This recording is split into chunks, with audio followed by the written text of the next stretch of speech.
I'm national correspondent Kayla Gaskins in Washington. Political figures from the White House to the Capitol argue responsibility for the violent murder of 23-year-old Iryna Zarutska last month should go well beyond the suspect who brutally stabbed her to death on a public transit train in Charlotte, North Carolina.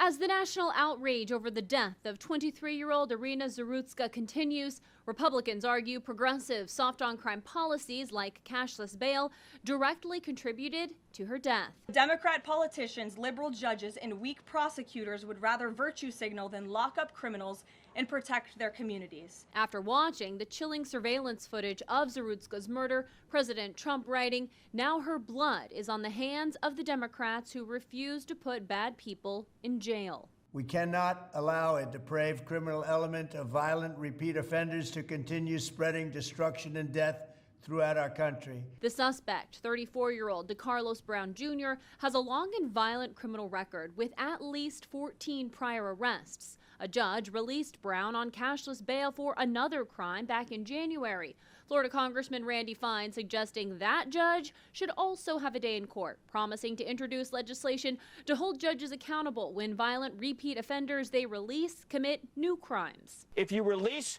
a person who has only known violence their entire lives, only committed violence their entire lives, they're going to keep on committing acts of barbarous violence. The Democratic mayor of Charlotte, V. Lyles, taking a noticeably tougher stance Monday, calling the murder a tragic failure by the courts. This shift in tone came after immense backlash from her previous statements where she focused on the suspect's mental health needs. Meanwhile, FBI Director Kash Patel confirming they've been investigating the murder from day one.